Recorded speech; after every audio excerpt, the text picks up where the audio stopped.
Hi there, I'm Neil, also known as the Hairy Man, and today, in what feels like week 59 of confinement, I'm going to be working on something that I don't normally do.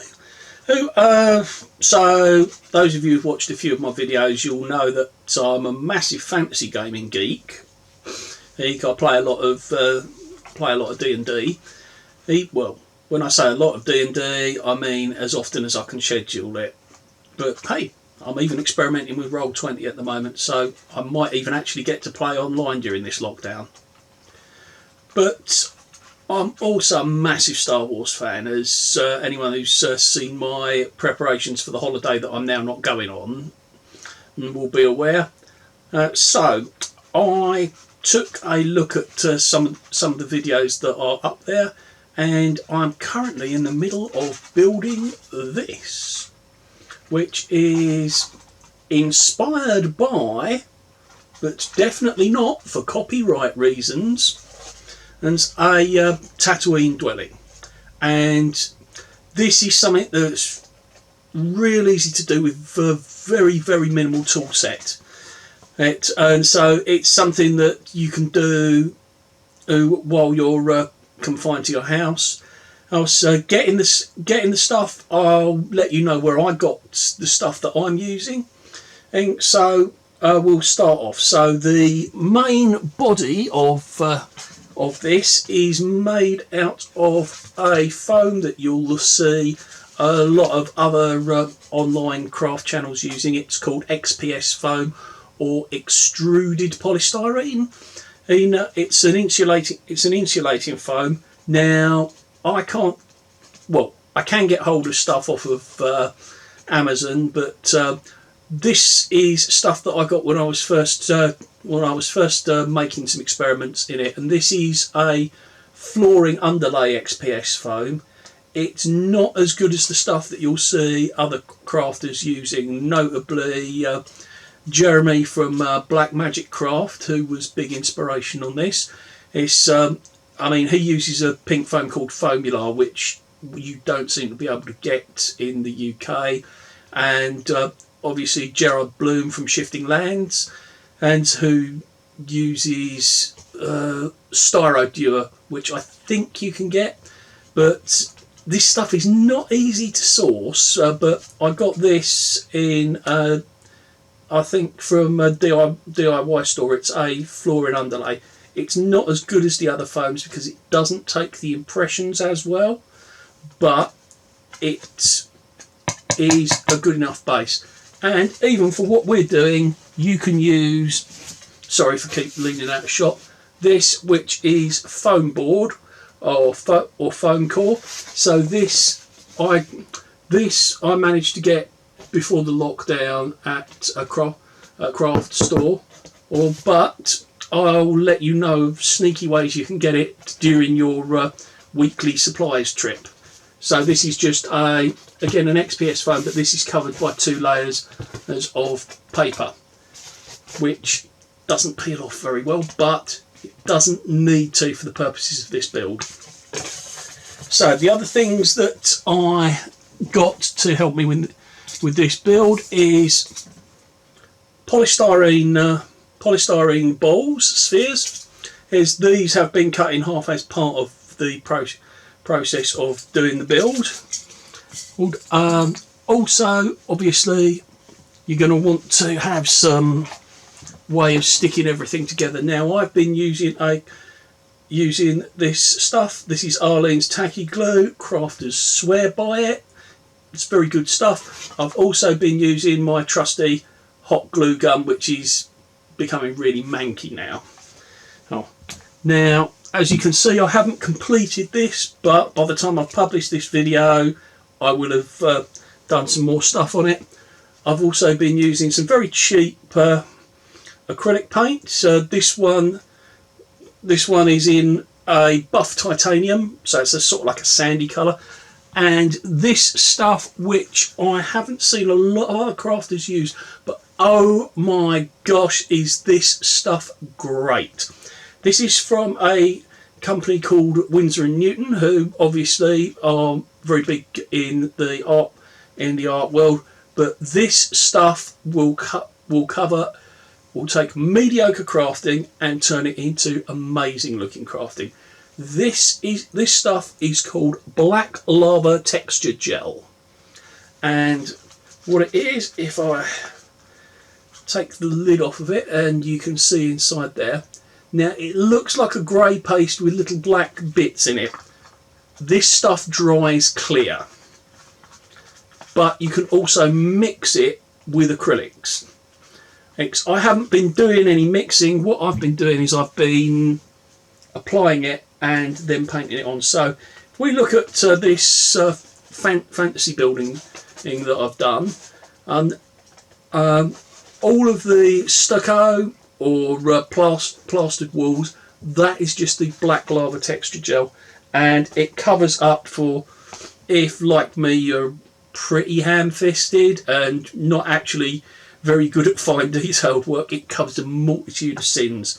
So what I tend to do is I tend to scrape this on using a coffee stirrer, allow it to dries clear, and then it is literally a case of if I want that sort of like stucco look, slap on some of the colour of choice, and then put a wash on. If I really want to be fancy, I'll dry brush it, and job done. So that's what I'm going to be intending to do with the definitely not a moisture farmer house at all. And I'll explain how I've done this. Now, I am fortunate enough to own a hot wire cutter, which will make things easier, but there is nothing that I have done here that you cannot do with a sharp knife. Now, it is really important, A, to be safe with a knife, as my fingers can testify to. These things hurt. And also to have a sharp blade, because foam blunts knives like nobody's business. So, the process of making one of these. Now, obviously, this top dome, I've just taken polystyrene ball and cut it in half. There's a nice handy seam line on these that you can follow. But other tip, if you can, use a hot wire table or a hot wire cutter. But if you haven't got that available, then sharp as possible blade. Now, obviously, the longer it is, the less sawing you have to do, because the more you saw, the more uneven the surface is going to be. So with a knife like this, you could extend the blade all the way out and cut in a smooth cutting motion. Or you could, if you have understanding people who don't mind you using their kitchen implements, you could use a very sharp kitchen knife to do this. But once you've got that in half, that's quite easy. It's quite easy to do. Now this one, because I hate myself, I made in a irregular octagon. So not all of the sides are the same length. But you could just as easily do this with a square, and that's fairly easy to do.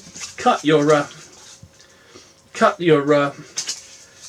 extruded polystyrene into the shapes you want.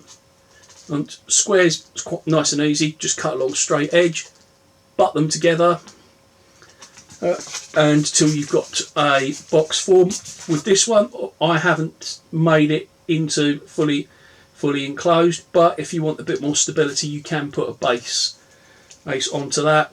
And I'm not going to have this with a playable interior, so I don't need to have like the walls able to come off or what have you. But you know, it's up to you. It's your building. You design it the way you want.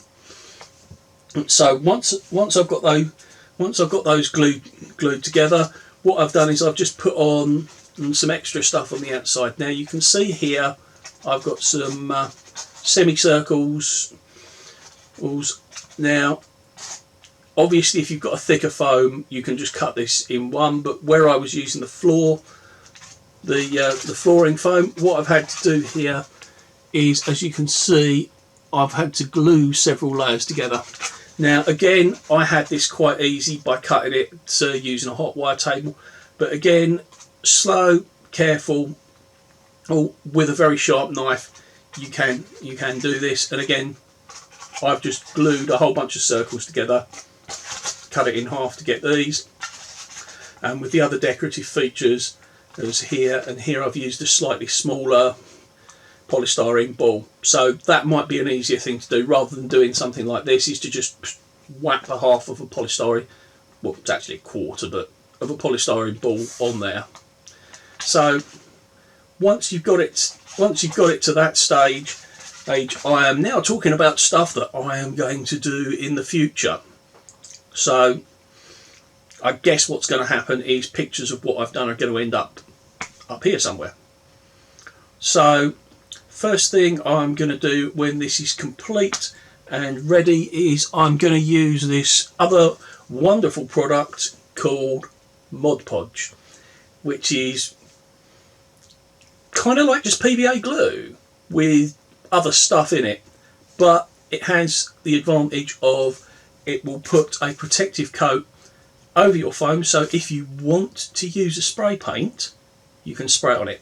Do not spray polystyrene or XPS foam with spray paint, because it's going to melt it. There are sprays that you can spray on the polystyrene, but most of the standard sprays that you can get is not going to cut it.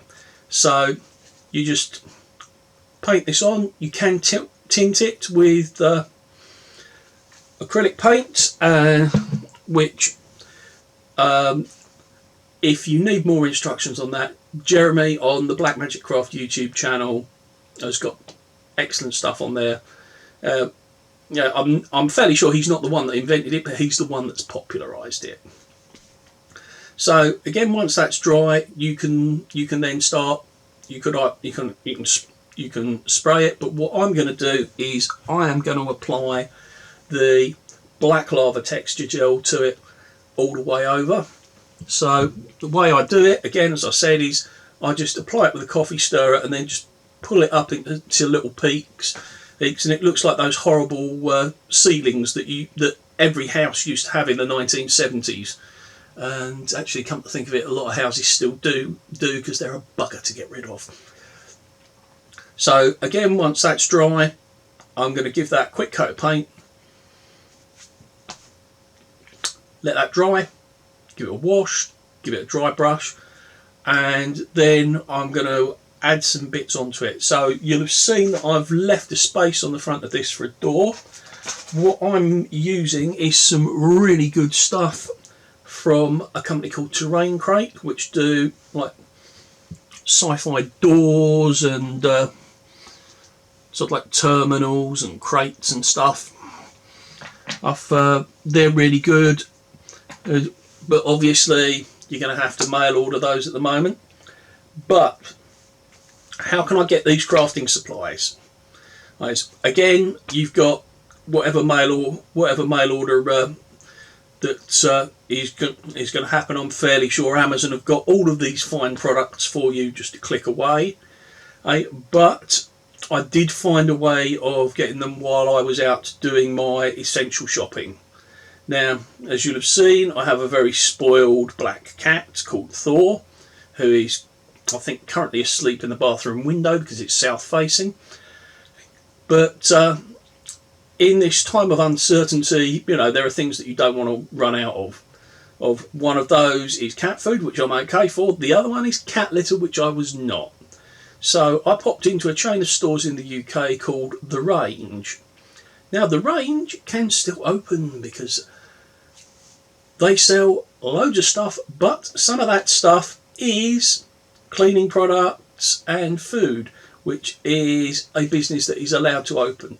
So let me just go ahead by saying thank you very much to all of the retail staff out there that are still going out there and are, without too great an exaggeration, putting their lives on the line so that people like me can have cat litter and a side order of crafting materials.